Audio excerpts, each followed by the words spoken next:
हाल ही में गूगल ने अपने फ़ोन ऐप में बड़ा बदलाव किया है, जिससे लेकर सोशल मीडिया पर बहुत चर्चा तेज हो रही है। कंपनी ने इस ऐप में मटेरियल 3 एक्सप्रेसिव रीडिज़ाइन लागू कर दिया है और यह अपडेट अब स्टेबल यूजर्स तक पहुंचना शुरू हो गया है। तो चलिए अब जानते हैं कि गूगल ने इस डिज़ाइन में क्यों बदलाव किया। गूगल का कहना है कि नया डिज़ाइन रिसर्च पर बेस्ड है।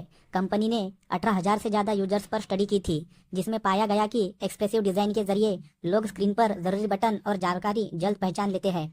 ये बदलाव सिर्फ फ़ोन ऐप तक सीमित नहीं है, बल्कि जल्द ही गूगल मैसेजेस, कॉन्टैक्ट्स, जीमेल और फोटोज जैसे ऐप्स में भी देखने को मिलेगा। बता दें, अगर आपके पास गूगल फ़ोन ऐप का वर्जन 186 है तो आपको यह नया इंटरफेस मिल सकता है।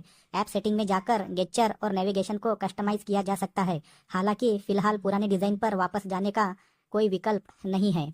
आप भी एंड्रॉइड यूजर्स हो तो हो सकता है कि आपके फ़ोन के कॉल और डायलर सेटिंग में अचानक बदलाव हुआ हो। बिना किसी अपडेट या अलर्ट के हुए इस बदलाव को लेकर लोग परेशान हैं। सोशल मीडिया पर तरह तरह की प्रतिक्रिया दे रहे हैं। कई लोग सोशल मीडिया पर इस बदलाव के पीछे का कारण पूछ रहे हैं, लेकिन ज़्यादातर लोग इसके पीछे की वजह से अनजान हैं।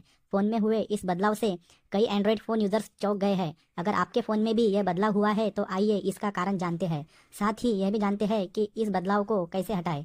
आपकी जानकारी के लिए बता दें कि यह बदलाव सिर्फ उन्हीं स्मार्टफोन में हुआ है जिनमें Google phone app dialer app के रूप में सेट है। गूगल ने अपने फोन ऐप में मटेरियल 3 एक्सप्रेसिव रीडिज़ाइन लागू किया है, जो अब यूजर्स तक पहुंचना शुरू हो गया है। इस नए डिज़ाइन को खासतौर पर ज़्यादा मॉडर्न, सिंपल और यूजर फ्रेंडली बनाने के लिए तैयार किया गया है। इसमें सबसे बड़ा बदलाव ऐप की नेविगेशन स्टाइल में देखने को मिल रहा है। आइए आपको एक एक करके इन बदलाव के बारे में बताते हैं। जानिए क्या क्या बदल गया है।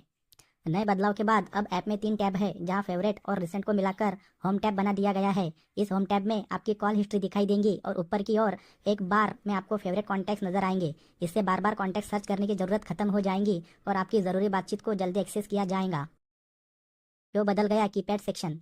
कीपैड सेक्शन को भी नया डिज़ाइन दिया गया है। पहले ये फ्लोटिंग एक्शन बटन के जरिए खुलता था, लेकिन अब ये ऐप का अलग टैब बन गया है। नंबर पैड अब गोल किनारों वालों डिज़ाइन में दिखेगा, जिससे इंटरफेस और ज़्यादा साफ दिखने लगा है। वही वॉइसमेल सेक्शन में बड़े बदलाव नहीं हुए हैं, बस इसकी लिस्ट स्टाइल को नया लुक दिया गया है। गूगल ने कॉन्टैक्ट सेक्शन को अब नए नेविगेशन ड्रॉअर में लाया है। इस ऐप के सर्च फील्ड के जरिए एक्सेस किया जा सकता है। इस ड्रॉअर में कॉन्टैक्ट्स के अलावा सेटिंग, क्लियर ऑल हिस्ट्री और हेल्प एंड फीडबैक ऑप्शनल दिया है। इसके साथ ही इनकमिंग कॉल स्क्रीन को भी नया रूप दिया गया है। अब कॉल रिसीव या रिजेक्ट करने के लिए आपको हॉरिजॉन्टल स्वाइप या सिंगल टैप का ऑप्शन मिल रहा है। इससे आप सेटिंग में जाकर इनकमिंग कॉल गेस्चर से सेट कर सकते हैं। इन कॉल इंटरफेस में भी बदलाव। इन कॉल इंटरफेस में भी बड़ा बदलाव दिखने को मिल रहा है। अब कॉल के दौरान इस्तेमाल होने वाले बटन पिल शेप में दिखाई देंगे और जब आप उन्हें सिलेक्ट करते हैं तो यह राउंडेड रेक्टेंगल में चेंज हो जाते हैं। सबसे खास बात यह है कि एंड कॉल बटन पहले से बड़ा कर दिया गया है, जिससे कॉल डिस्कनेक्ट करना और आसान हो गया है। इस नए फीचर को लेकर लोग सोशल मीडिया पर तरह तरह के रिएक्शन दे रहे हैं। कुछ लोगों ने तो ये बदलाव पसंद आ रहा है, लेकिन कुछ लोग दिक्कत का सामना करना पड़ रहा है। ज़्यादातर लोग जानना चाहते हैं कि आखिर ये क्यों हो रहा है। इसका जवाब सिस्टम अपडेट है।